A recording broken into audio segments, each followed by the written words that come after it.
Thank you.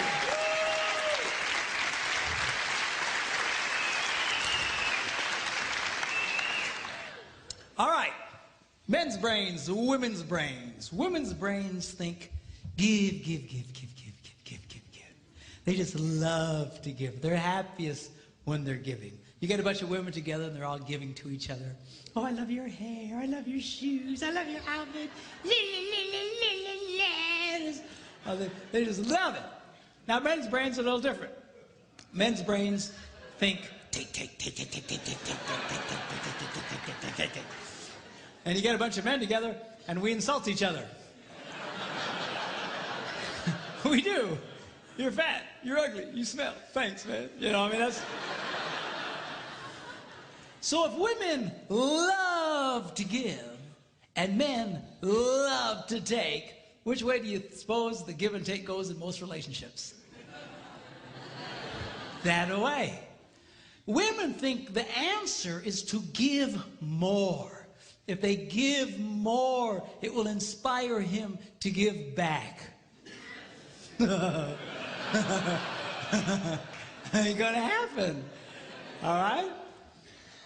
You've got to learn, girls, that if you're going to be truly happy, you're going to have to learn how to take in your relationship. And women are fundamentally very uncomfortable in taking in their relationships. They just love to give, give, give, give, give, give, give. But you'll give yourselves to death. A lot of you just burn yourselves out. It's not unusual to have a woman and her husband come into my office and, you know, she's been married, they've been married for 25 years, and she says, I've given it that bad. I have nothing left to give. You ever hear a woman say that? I have nothing left to give. They're burnt because they've just given so much. Then you look at the husband and he goes, I thought we had a good marriage. Because it's been great for him. She's given, he's taken, this rocks. All right? So now, girls, I'm going to show you how you can take advantage and change that flow in your relationships. I'm going to show you how you can get a man to do what you want him to do. All right? Now, when I first say that, all the girls go, yes. And all the boys go, you sold me out, man. You sold... But be cool, because the guys like this part. It's the women who hate it. I get more static from women over what I'm about to tell you because fundamentally they hate taking in relationships. They think that he should just, you know, just give on his own. He should just give. You know, they're hoping, you know, when I say get a guy to give to them, they're hoping I'll say, bad guy, bad, bad, bad. You need to give more. And that's what a lot of these people do in some of these seminars. They beat up on guys. You need to be more. No, the real key, I mean, I think we've established it doesn't work, okay? The real key is to change the woman's perspective and empower you because you, in fact, have the power to change this. But a lot of women have been so affected by over-romanticized concepts in marriage that they don't understand this. They really think that if he really loved me, this would all just happen automatically. If he really cared about me, you know, la la la la la la la la la la. A lot of women really struggle with this concept because they tend to live in this false romantic fantasy land.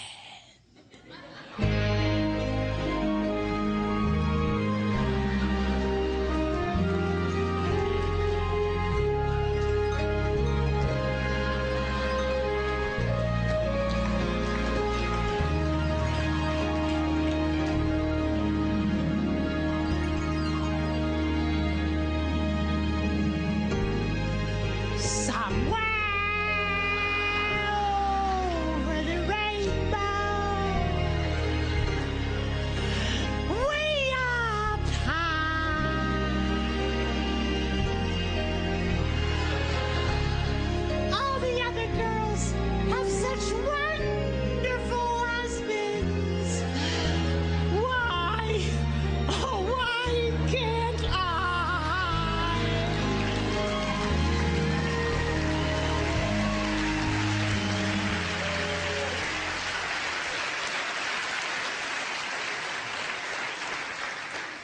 Girls, you can either sit around with your hearts broken all the time, or you can do something about it. And I'm going to show you what you can do. 4 simple steps, how you can change this dynamic of give and take in your relationships. Okay, y'all ready? Here we go. Number 1, how to get a man to do what you want him to do. Number 1, you need to ask him more than once.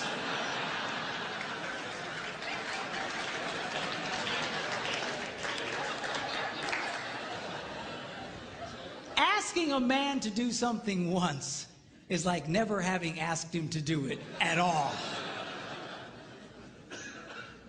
Why is that? Men are always in such a take mode. We're constantly take. We compete taking. We're in business taking. We're just take.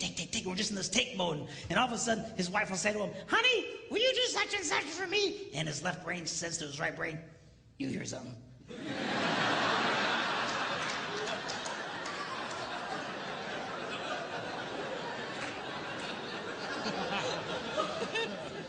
His right brain goes, nope.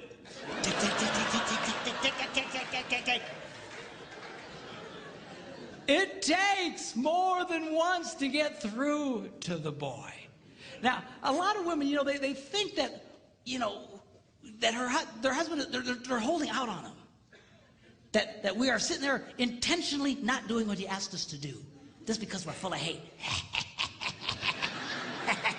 But I promise you, when you asked it, it went in one ear, spun around his nothing box, and shot out the other one. And he's doesn't remember jack about what you said. Now, when I was first studying this, I thought, this can't possibly be true. This has got to be inaccurate, because I'm married to a woman who has no problem asking me more than once. She said, honey, will you do such and such for me? I go, no. Come on, sweetheart, do this for me. No. Just, come on. She's got the thing, she pats my cheeks. You're such a good husband. Do this thing for me. Okay, and then I do it. So when I was first reading this, that they were saying women only like to ask one time, I thought that can't possibly be true. And I remember I was in a church in Green Bay, Wisconsin at the time. I was one of several pastors at a large church there. And I before service started, I thought, I'm going to ask some ladies, because this can't possibly be right. So I quick came up to a lady. I said, let me ask you a question. She said, yeah. I said, do you have a hard time getting your husband to do stuff for you? She goes, Pastor, you have no idea. She says, I asked that man to paint the ceiling. That was back in October. It's March. He doesn't do it. He walks in every day. She's just getting mad telling me about it, okay? And I said, okay. I get it. But let me ask you a question. Because remember, I want to prove what I just been reading wrong. I said, let me ask you a question. How many times did you ask him to do it? And she stared at me like a dog at a new dish.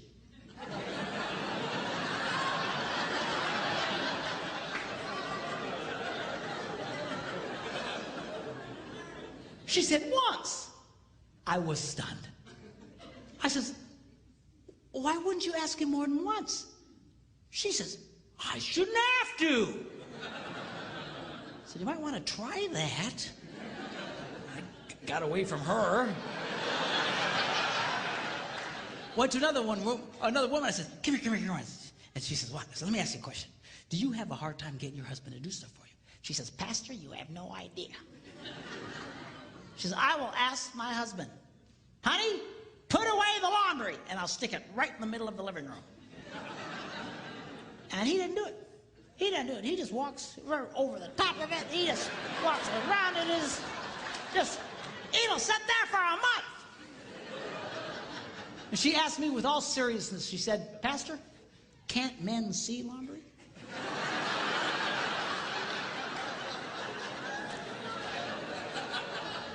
I said, yeah, we can see it. Just doesn't mean a whole lot to us. So she's just getting angry, just tell me about it. So I said, okay, yeah, I get it. But let me ask you a question. How many times did you ask him to do it? And that same startled look. Once.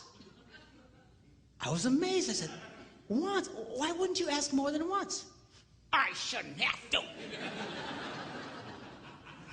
Time was running out, church was going to start, and I grabbed another lady real quick. I said, come here. She says, what? She said, do you have a hard time getting your husband to do stuff for you? She says, Pastor, you have no... Apparently I'm a complete idiot because I have no ideas.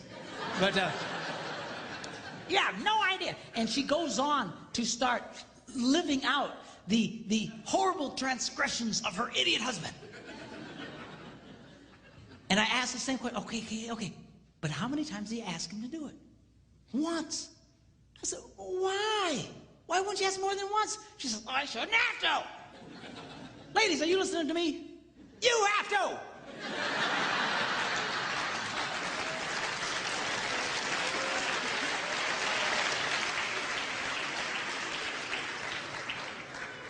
To just get mad and madder and madder and having a cow over nothing.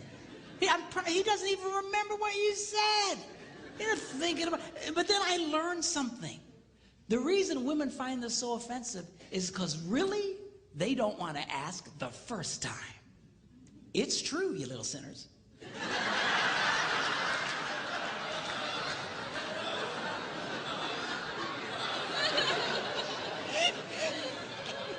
Because over the rainbow, if he really loved me, I wouldn't have to ask. Well, come on. Just ask him again. Ask him again. What's the big crime here? You know what it is you resent the fact that he's resistant to do it, because not only do you want him to do it, you want him to want to do it. You do.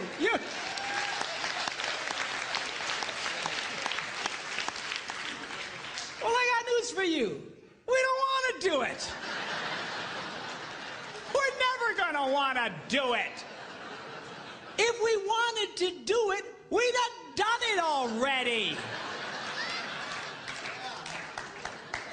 What do you care about the internal motivations of his heart? Stop! So he does it. I'll finally do something my wife wants me to do. I don't want to do it. I say, I don't do it. And she just... Because she's getting something out of me. What's with this?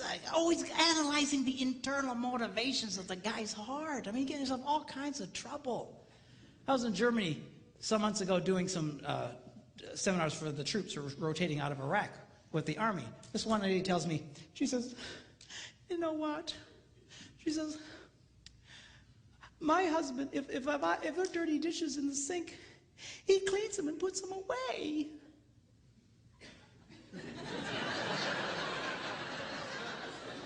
I go, yes, and? She said, well, I asked him, why do you do that? And he said, because I hate dirty dishes. And she started crying. I said, lady, most women think they died and went to heaven if their husbands. Yeah, but I wanted him to say, well, I do it because I love you.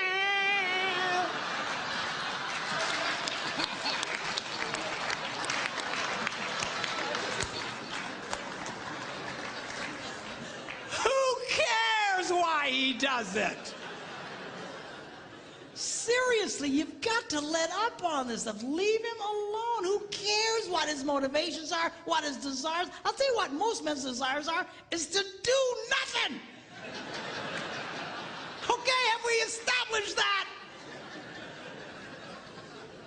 So get him doing stuff for you. Who cares why he wants to do it in his heart? Number 2. You need to ask him the right way. Now, what does that mean? That means don't insult the boy.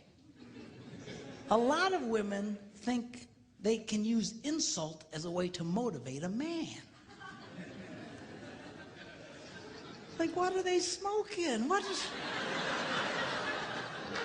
Not gonna work. What's the matter with you? You some kind of idiot.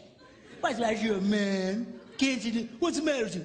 Can't you pick up the laundry? No, I can't. Don't insult. Do you know why women do that? Because it would work on them. If you insulted a woman, if you embarrassed a woman, she would change. She would do something about it. When you embarrass a guy, you insult a guy, we don't care. We just become more resistant. He's not a woman. Okay? Don't insult the boy. Insult is not a motivator for a man. All right? Number 3, you need to train him with positive reinforcement.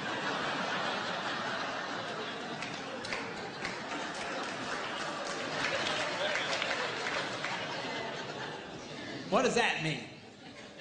Well, training a man is kind of like training a chimpanzee. If the chimp does what you want, you give him a reward. If the chimp doesn't do what you want, you just don't give him the reward. You don't beat the snot out of the monkey. Because then you got a freaked out ape. Every time you come around, he'll just,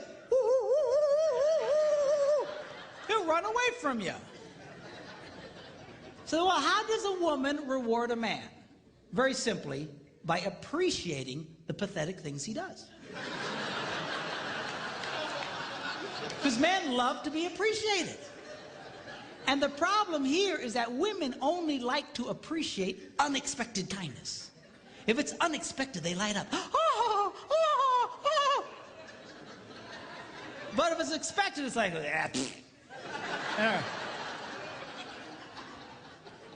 You know, seriously, I mean, that's, in the beginning of your relationship, that's how he got you to fall in love with you in the first place. See, because unexpected, everything he did was, oh, God, seriously, man, that's how you got her to fall in love with you. She knows you're ugly.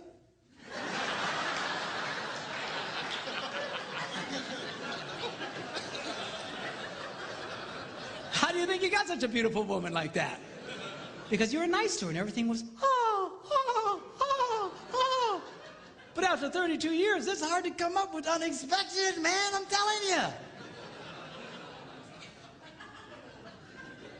But the more you appreciate the kindnesses that he does, the more he wants to do it. Men respond. Men, I'm telling you, they love to be appreciated. Now, give you an example. I was at home, and I had a dirty dish in my hand. I was by myself, and I'd actually gotten trained to the point I could put it away in a dishwasher. And I went up to the dishwasher, and I opened it up, but it was full of clean dishes. And that's a moral dilemma to a man.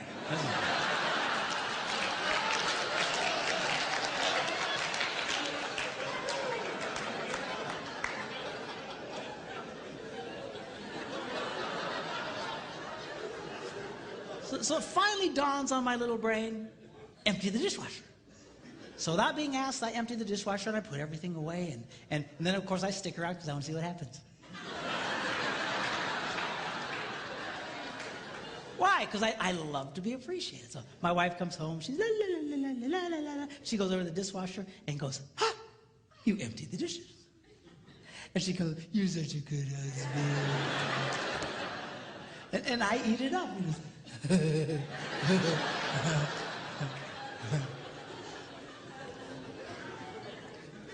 Now, guys, get a clue here. I know it's hard, but she loves unexpected kindness. You need to learn to give her unexpected things, unexpected little things. That's how you can keep a woman crazy in love with you in that way. I told my guys I want to write a book, 365 unexpected things a man can do for a woman. And I thought about it, and I went, 52 unexpected things. You're going to do that every day. You know, what was I thinking? You know.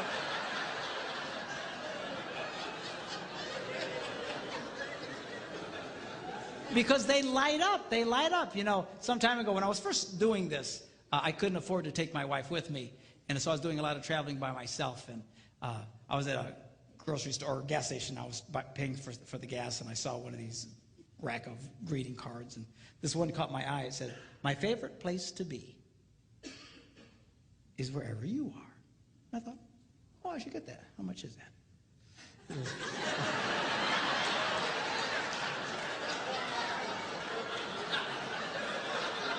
Do you hear these women? The minute I did, oh, you ruined it! You just ruined it! It is, what was the motive of your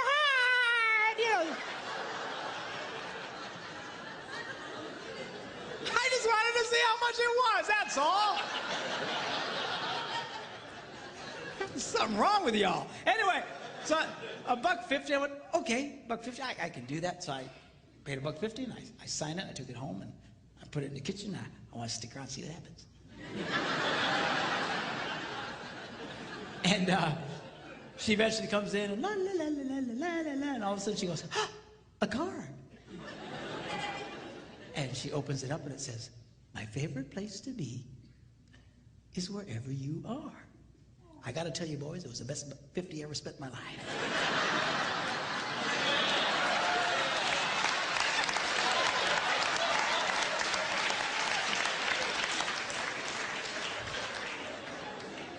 But we'll talk more about that tomorrow. Okay, now.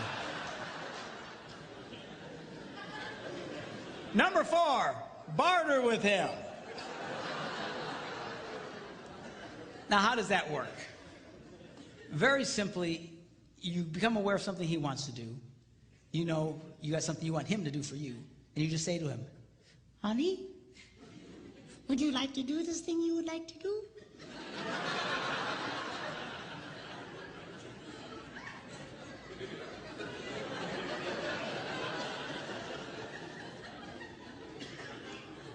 Yeah. Well, do this for me, and you can do that. What's the catch? There's no catch. So now he's doing it. It's a trade out. It's just, you know, so guys like this thing because we know what the rules are.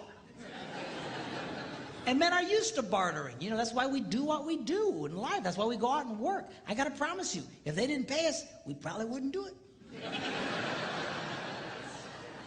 You know, I don't care how much you like your job. If they didn't give you the cash, I don't think you do the job. It's all part of the bartering system. Men like that. Okay? Now, the strongest bartering tool a woman has, we'll talk about tomorrow.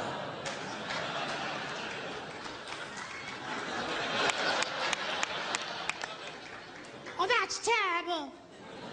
I had one lady say to me, doesn't that make me a prostitute?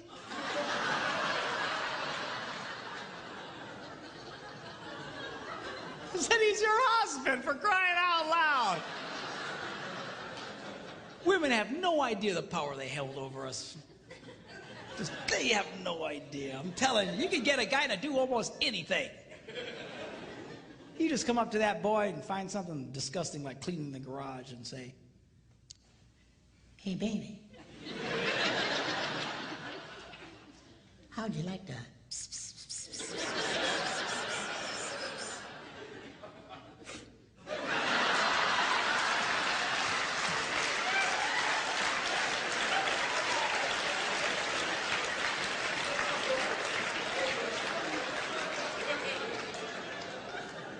Why, yes, I would.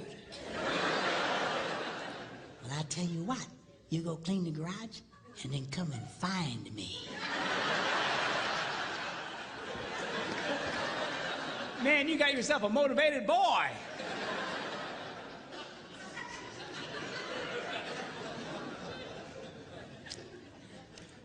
I was listening to Dr. John Gray talk along these lines. He's the guy who wrote that book, Men Are From Mars, Women Are From Venus.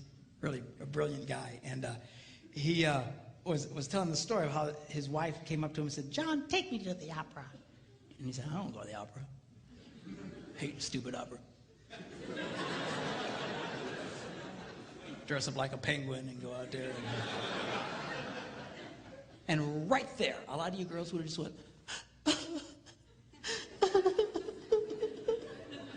I think I'll eat worms and die. She didn't. She knew about this stuff. She just asked him again later. Hey, John. Yeah? Take me to the opera. No. John. Yeah? Take me to the opera. Okay. So now she's a happy girl. Now he's all dressed up like a penguin, taking her to the opera, and right there a lot of you girls would go, where's my stupid husband to take me to the opera? You got such an... seriously, a lot of you girls, you envy other women's husbands because they're always doing things. But you don't understand. Women who get their husbands doing this stuff know exactly what I'm talking about. They do this all the time. You sit out with your heart broken because he won't do these things. You think he should just cosmically do them on his own. I mean, somewhere in the rainbow. So he takes her to the opera, endures this mind-numbing experience. On the way home, she's holding his hand, just lit up. And he says, when we got home, I pulled into the garage. As soon as the garage door closed, she reached over and grabbed me and made love to me right in the car in the garage. I assume they weren't driving a subcompact.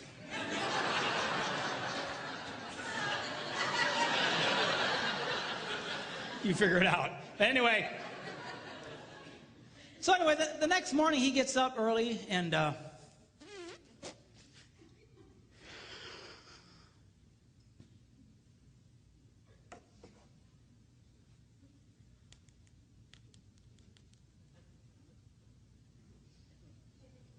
yeah, I was wondering, how much are season tickets to the opera?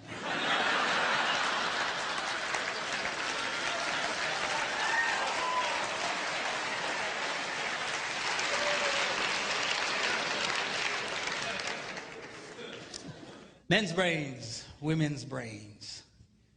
Women's brains, they don't think very highly of themselves.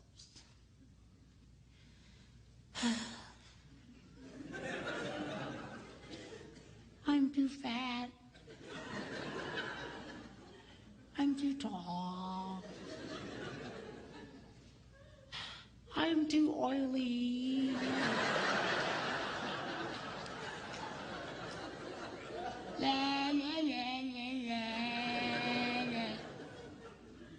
Now, men's brains, we think very highly of ourselves. We love us. Just ask, we'll tell you.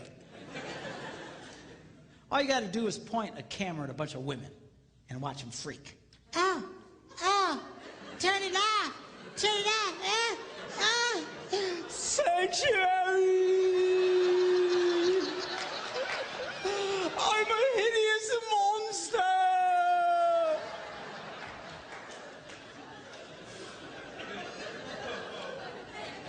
Point a camera at a bunch of guys, what do you get?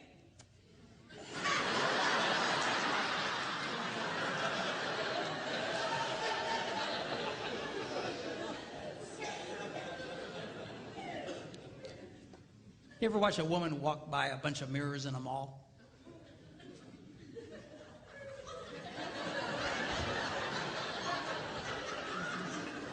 You ever watch a guy?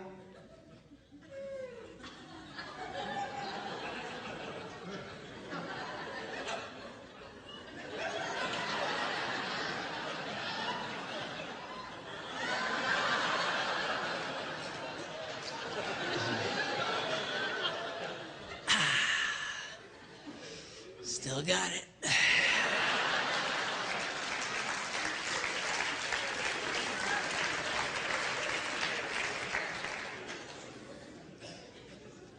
A lot of women, they can be such a drag because their husbands try to be nice to them and compliment them and be, nah, don't say that, nah, I'm ugly, nah. And you know, why do you do that? Here's a secret. You want him to like you. Why are you pushing him away? And it's, you know, that's such a drag. Ladies, do you know there are 3 billion women in the world who don't look like supermodels and only 8 who do?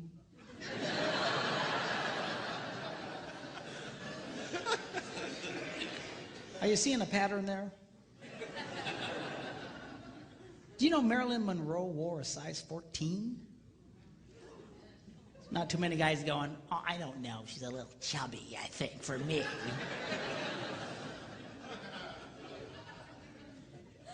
Did you know if Barbie were a real woman, she'd have to walk on all 4s?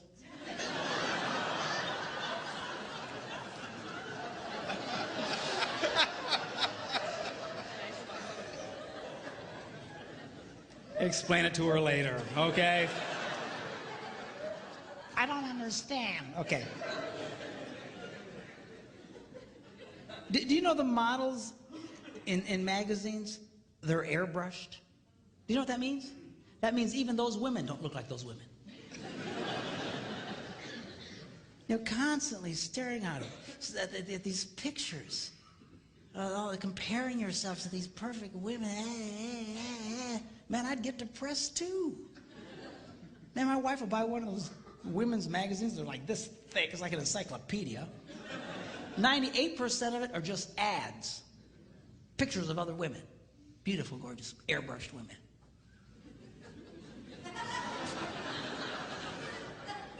Good night. Do you know 1 out of every 4 college-age white girls has an eating disorder? Can I be politically incorrect here? You know who really has a problem in this area? You white women. It's a documented fact. Women of color generally don't have this problem. You ever see Hispanic women? They walk around like they own the world.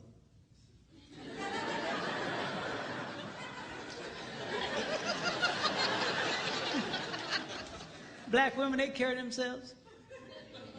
What are you looking at?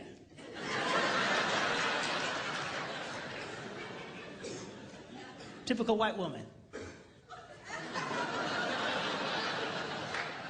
I mean, come on. I was watching this movie with Steve Martin and Queen Latifah. You seen this movie? She's like the hot babe in this movie. She's a healthy girl, Jack.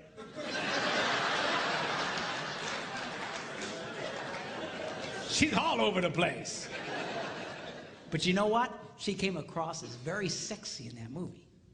You know why? Girls, men are not looking for perfect women. You know what's attractive to a man? A confident woman.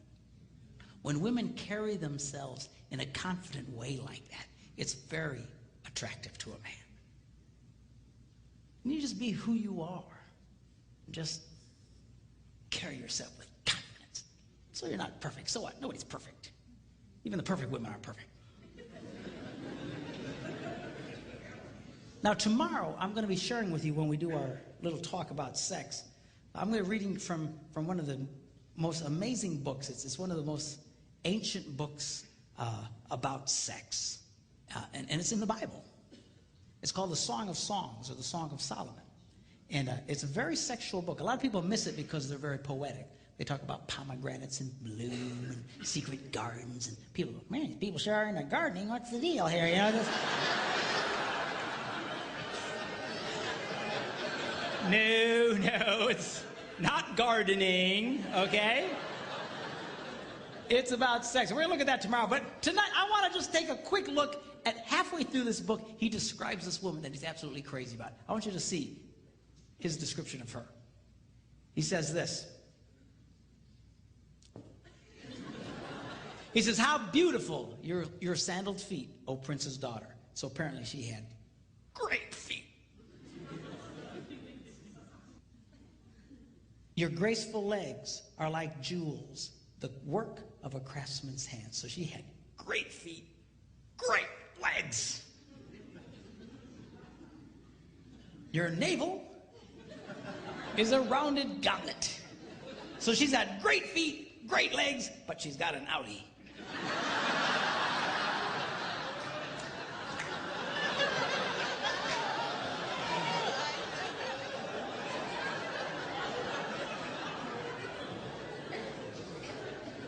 Your waist is a mound of wheat. So she's got great feet, great legs, outie, and a potbelly thing happening.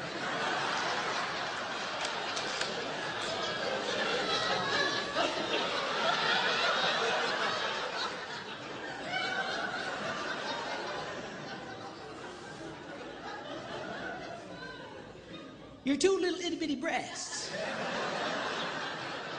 are like two little itty-bitty fawns. So she's got great feet, great legs, outie, pot belly, and little boobs.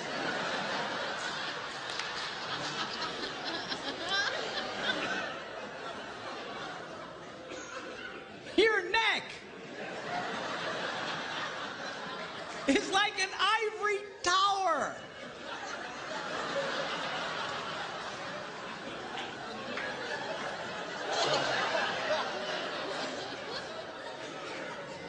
So she's got great feet, great legs, outie, pot belly, little boobs, and a big neck.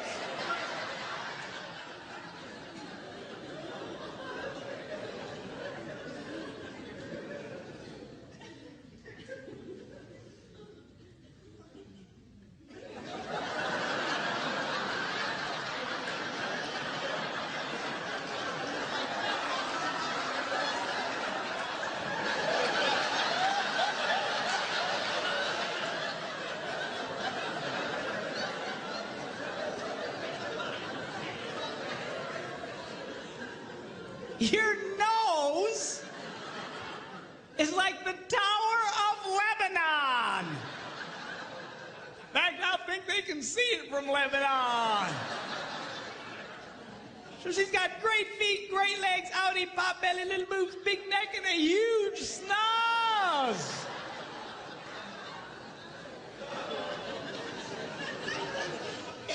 What does he say about her?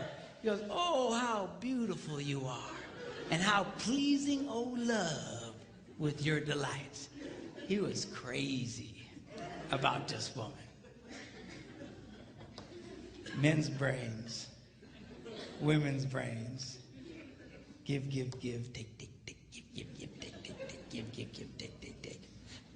By the way, on this area of give and take, a lot of women have really been, and I'm speaking particularly Christian organizations and Christian women's clubs. You know, they have these Christian women's retreats and stuff. I call them estrogen fests. And they're wonderful. They're great if you're a woman, I guess. But you know, a lot of you, I know what they're trying to say, but a lot of you have really gotten bad information, or at least faulty information. This is what's being said in a lot of these. What they're saying is unconditional love demands an unconditional relationship. Unconditional love demands an unconditional relationship. You should do anything for this man. You should just put out for this man. If you want sex, no matter what, just give it to him. Just la la la la la la la la. It all sounds spiritual and it all sounds wonderful. The only problem is it is patently false. Unconditional love demands a conditional relationship. The Bible is nothing if it is not a one big gigantic list of conditions. Are you hearing me? Well, doesn't God just love everybody? Yeah. Whosoever, God so loved the world that he gave his only begotten son, that what? Whosoever believes. Conditional. You actually have to do something. Yes. You want God to get close to you? You know what the Bible says? What do you have to do? You have, conditions. You have to, the whole thing is unconditional. I'm sorry. Yeah. An unconditional relationship will destroy your marriage. It will destroy any relationship. An unconditional relationship with a child will create a hellion. An unconditional relationship with a teenager, he'll destroy himself and take everybody he can with him. It is not healthy. It is not good. It is not holy. It sounds right, but it is not right. You girls need to get comfortable with this idea of taking in your relationships, putting some conditions. Now, the stronger the relationship, the stronger the conditions can be. You need to be careful. All right? And I know I'm putting a lot of weight on the girls tonight. I'll beat up on the guys tomorrow. But, you know, the stronger the relationship, the stronger the condition. You got to be careful. It's kind of like, you know, if I play hide and seek with my grandsons, you know, you hide behind something, you know, that they can still see you. All right, come and find me. And they'll, you know, you know, you don't play hide and seek with a 2-year-old and run into the basement and hide under boxes. Because he won't get it. He just, you know, so you got to watch the conditions. In a healthy relationship, you can have higher and stronger conditions. But you're not going to get there if you just never require something out of the guy. Okay? And some guys, you know, they don't like any condition. But guys, this is healthy. It's not right for her to constantly be giving to you and never getting anything back. And girls, you can change that. You got to get comfortable. This is healthy for your relationships to take back. Most guys don't mind you taking back. What we get frustrated with is you expecting us to be like you. And we're just going to do this cosmically like you. We're going to somehow interpret your internal feelings. And we don't do that well. Okay? But you've got to, this is a healthy thing for you. I had a lady at a conference just a few weeks ago. She's crying her eyes out. And I said, what's the matter? She says, my husband, he'll never talk to me. I says, never, he never. If he would just talk to me just for a little bit, I'd feel so much better. And she just cried. I said, how's your love life? Oh, it's okay. I said, let me see if I get this. A man who never talks to you, when he wants sex, you just give it to him. Yeah. I said, well, why do you do that? Well, because I'm supposed to. That's what we're told. I said, sweetheart, you've gotten bad information. Well, doesn't the Bible say we shouldn't deny each other? Of course. But denial doesn't mean, or acceptance doesn't mean you can't have conditions. Here's an example. If you're trying to get a mortgage for your home and the bank calls you up and says, hey, you have been accepted. We have approved your loan. You just need to come sign some papers. And they hang up. Have you been rejected or accepted? You've just been accepted, man. You're excited. Cool, cool, cool. But you have to go do what? Sign some papers. You don't go, stupid bank. They were going to give me that money, but I got to sign papers. I mean, come on. I said, the next time your husband wants to make love to you, you say, honey, I will knock your socks off. But we're going to talk for 5 minutes first.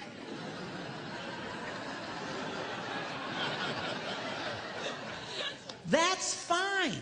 That's healthy. You can do that? Yeah, you can do that. And most guys don't mind. You know, again, get us in that position. Start taking back from us. But again, you got to be careful. You got to be careful. If your relationship's real weak, you can't be demanding real heavy things. The stronger the relationship, the tougher you can be. Here's an example. My wife, we have a very good relationship. All summer long, she's been telling me to kill the spiders in the house and in the garage and the outside around the house. We live near water, and spiders love water, and there's spiders everywhere. And I went and bought the poison and stuff to kill them, but I didn't feel like doing it.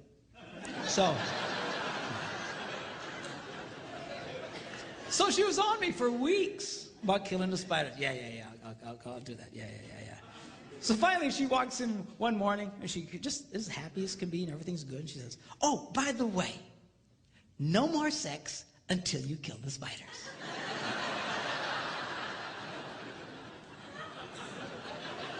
And she walked away.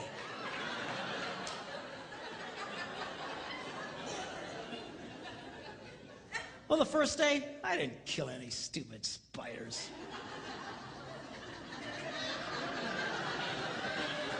Second day, I didn't kill any stupid spiders. Third day, I'm killing every spider within miles of the place. I was killing die, you stupid spiders! I sprayed our house, I sprayed the neighbors' houses, man. I sprayed every...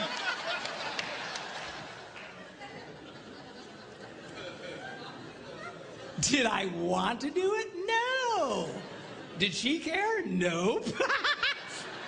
And she's getting stuff out of the boy.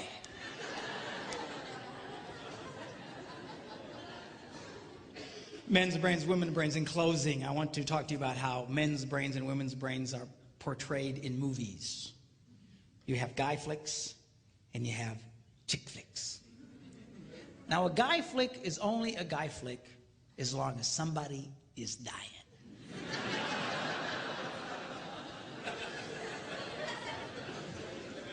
And the more horribly they die, the more we love it. You know, some guy gets his head chopped off, we go, oh, yes! Oh, dude, rewind that, man. This is, that's gotta hurt. Play it again, man. We love it. And you know what? This appeals to all men of every culture around the world. There is something that God put in the heart of every man that just lights up at the idea of living your adventures and conquering your adversaries and going for your dreams.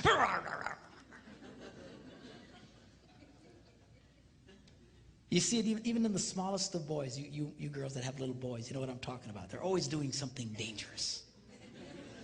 Stop that! Stop that! You're going to poke your eye out! That's the point, Mom. If you can't lose an eye, what's the point of playing?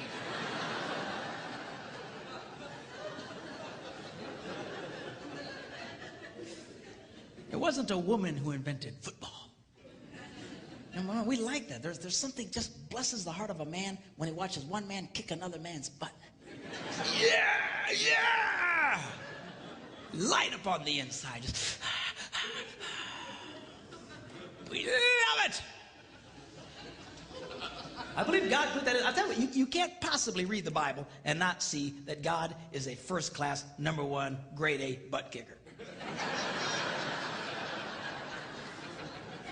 Not a chance. Even at the end of the Bible, it says someday Jesus is going to come back and he's going to be riding on a white horse and his robes are going to be dipped in the sweetest perfume that he got from Bath and Body Works. Is that what it says? No. Robes are going to be dipped in what? Blood. And all the men go, oh, shit. Dude, blood. That means somebody's going to get their butts kicked.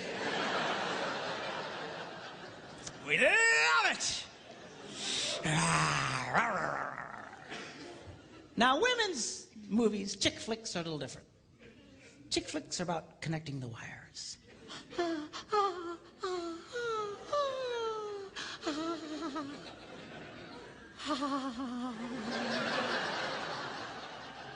You know, a chick flick could be 2.5 hours of 4 women sitting around a kitchen table talking.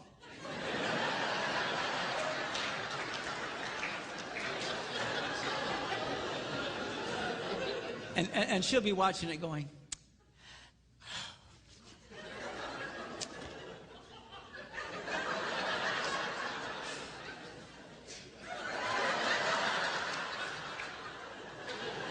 and her husband's watching it with her going, I want to kill myself. Stupid movies. But she just loves it. And these movies, they appeal to all women of every culture in the world. Why? There's something God put in the heart of every woman that says, connect the wires. Connect the wires. It's all about relationships. It's relationships. One of the reasons why married men make more money than single men is that married men become more skilled in their relationships and become more successful in life. They become more valuable to their employers. Because when a man marries a woman, he's marrying a handbook on relationships. It's true. It's absolutely true. Single men remain as they came into the world, clueless.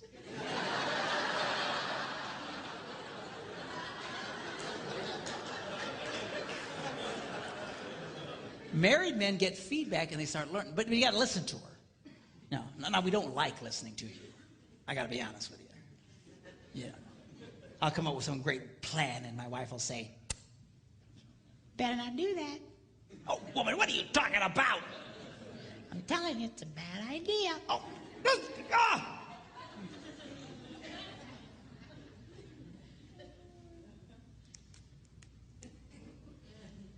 Yeah, you guys. Yeah, we better not do that. Yeah. I just feel it in my spirit.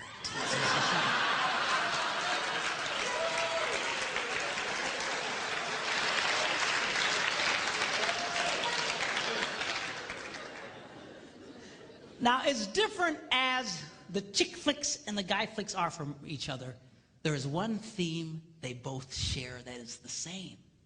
And that is this. The hero always goes back for the girl. You see it in the guy flicks, man. They're just fighting their battles and they're on the edge of victory and suddenly the hero starts to pull back and his men say, where you going? And he says, go on without me, boys. Ugh, I got something I gotta do.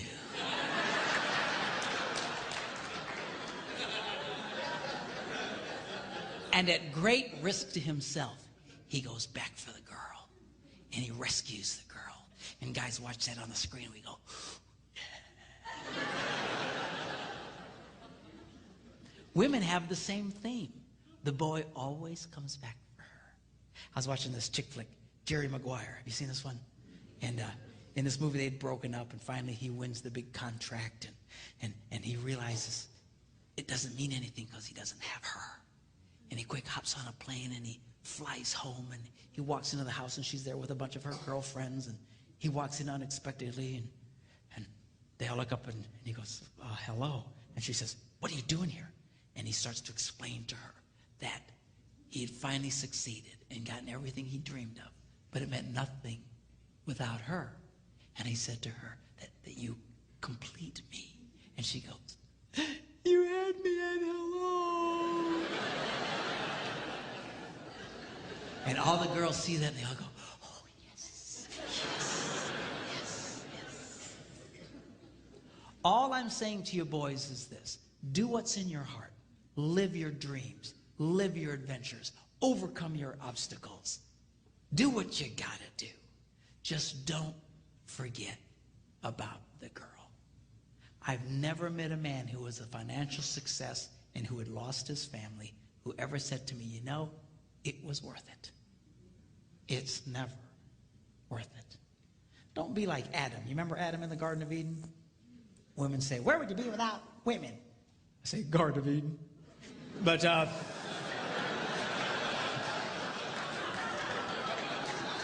it's just a joke. I know it's not fair. Really, Adam's job was to guard the garden, to take care of the garden. He fell down on the job. When that serpent came around, he should have kicked that thing out on its butt. I don't know if serpents had butts. But they don't now. When God takes care of you, man, I'm telling you, lose your butt altogether.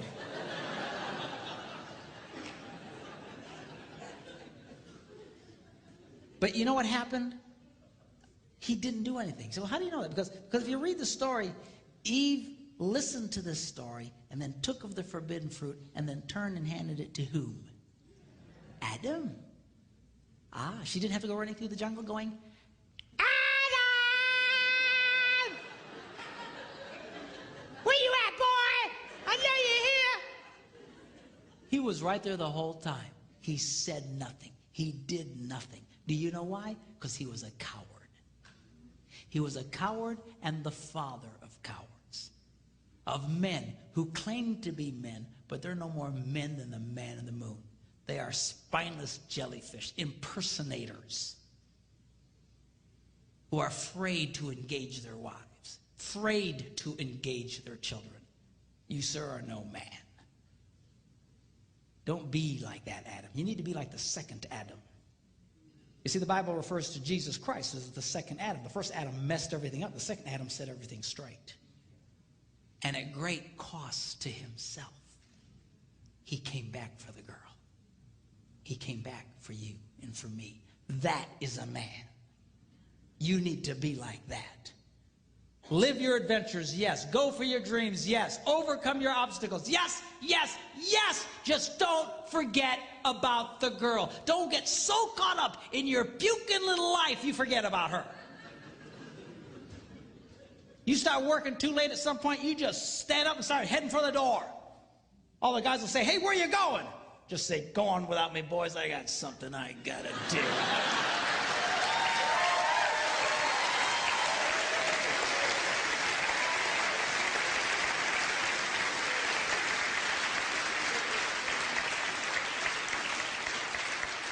And then go back for the girl, surrounded in the camp of the enemy by wild monsters. You mean like in the movies? No, I mean your children.